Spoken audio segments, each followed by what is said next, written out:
अब second question देखेंगे कि फर्स्ट क्वेश्चन तो अपना हो गया था ये चाल और वेग में अंतर।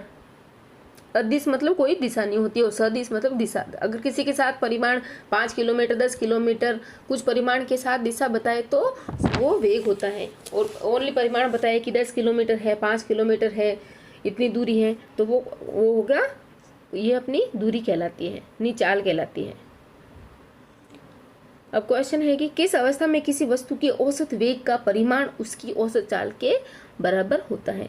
अब देखो अपन ने देखा था कि डिस्प्लेसमेंट ऐसे ऐसे स्क्वायर बना के अपन ने देखा था डिस्प्लेसमेंट कब इनका बराबर हुआ था, जब वो सीधी रेखा में गमन कर रहे थे।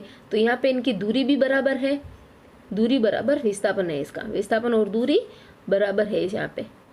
अगर अभी इधर आ जाएगा तो दूरी बढ़ जाएगी, बट विस्थापन तो अपन सरल रेखा लेते हैं तो विस्थापन ये हो जाएगा कि औसत वेग का परिमाण उसकी औसत चाल के बराबर तब होगा जब वह सरल रेखा में गति कर रहा हो।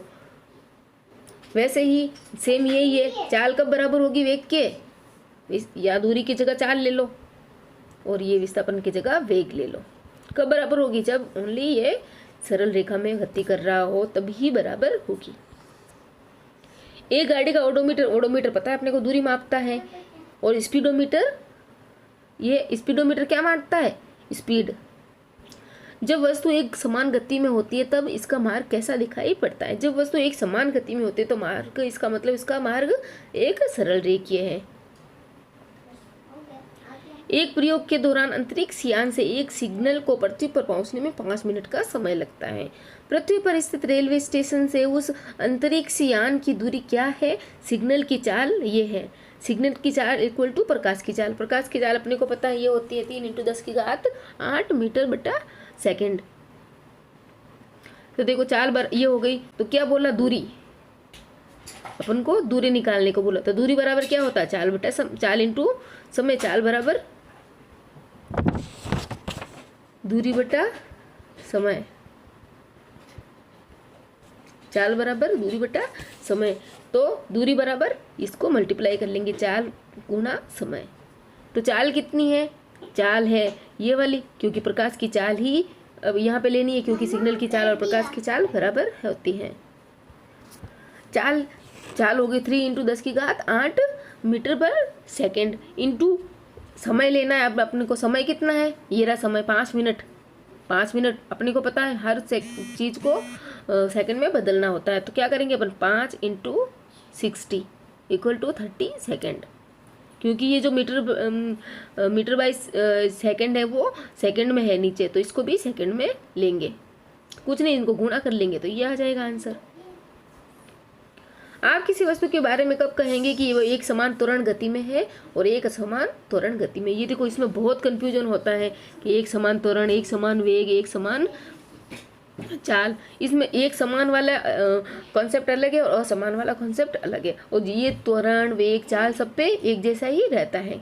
अब देखो जब एक वस्तु किसी सीधी रेखा में चलती है, और अपने को पता है जब सीधी रेखा में चलती है तो उसकी दूरी बराबर होगी, उसका विस्थापन बराबर होगा, और जब वो सीधी गति में चलती है तो उसकी चाल बराबर होगा, उसका वेग बराबर होगा। जब कोई वस्तु सीधी रेखा में चलती है तो उसका वेग जो वेग होता है वो समान समय अंतराल में समान रूप से घटता और बढ़ता रहता है, तो वह वस्तु एक समान त्वरण गति से कहलाती है।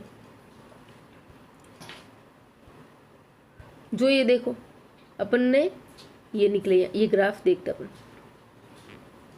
ये समय, ये वेग, ये समय,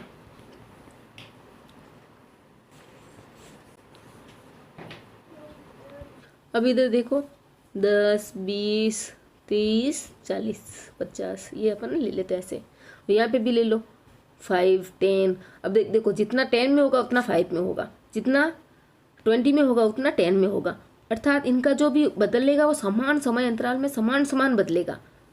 जो वेग बदलेगा ना वो उनका समय का डिफरेंस भी बराबर होगा और उतना वेग ही डिफरेंस भी उनका बराबर होगा। तो जो रेखा होगी ऐसे ग्राफ की बनेगी वो सीधी रेखा बनेगी, लाइन।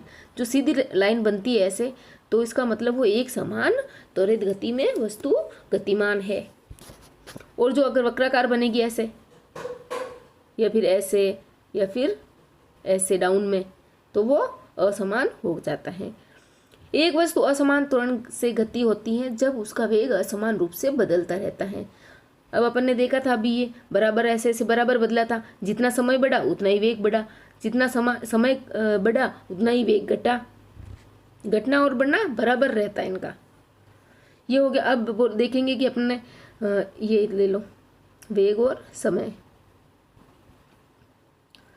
इतना बढ़ा फिर इतना बढ़ गया फिर तो इतना ही बढ़ा, ऐसे करके फिर इतना ही बढ़ा, ऐसे करके इनका ग्राफ ऐसा जाता है, तो वो असमान त्वरित गति कहलाती है। एक बस की गति 5 सेकंड में 80 किलोमीटर पर आवर की से घटकर 60 किलोमीटर पर आवर हो जाती है। 80 से 60 हो गई, मतलब 20 किलोमीटर पर आवर घट गई। बस का त्वरण ज्ञात कीजिए। देखो त्वरण का सूत्र क्या होता है, त्वरण बराबर विस्थापन बटा त्वरण बराबर वेग बटा समय। ये हो गया। वेग देखो अपने यहाँ पे 2 दिया हुआ गया वेग, ये 2 वेग है, तो दोनों में से माइनस करेंगे प्रारंभिक और अंतिम। ये हो गया अपना प्रारंभिक, ये हो गया अपना अंतिम। अंतिम को v से डोनेट करते हैं, प्रारंभिक को u से। अब क्या करेंगे अपन, अंतिम में से प्रारंभिक घटाएंगे, तो v माइनस यू, तो ये घटा लो, या तो पहले इनको मीटर में चेंज कर लो या फिर घटाने के बाद मीटर में चेंज कर लेना। ये देखो इधर इनको मीटर में चेंज किया गया है, दोनों को मीटर में चेंज करना तो आपको आता होगा। जैसे ये किलोमीटर है, किलोमीटर पर आवर है, तो इसको क्या करेंगे 80 × 5/18 से मल्टीप्लाई कर देंगे, तो आ गया 22 पॉइंट। ये नीचे वाले को भी कर देंगे। अब देखो नीचे टी अपने को पता है ये 5 सेकंड है, अगर मिनट में दिया हुआ होता है यहाँ पे तो अपन सेकंड में कन्वर्ट कर लेते हैं 60 से मल्टीप्लाई करके। अब ये रहा फॉर्मूला, वही है अंतिम चाल माइनस प्रारंभिक चाल, ये माइनस कर दिया और भाग दे दिया 5 का, ये आंसर आ गया। एक रेलगाड़ी स्टेशन से चलना प्रारंभ करती है और एक समान त्वरण के साथ चलते हुए 10 मिनट में 40 किलोमीटर पर आवर की चाल प्राप्त करती है। तो त्वरण ज्ञात कीजिए। वही त्वरण का सेम सूत्र है, फॉर्मूला इसमें।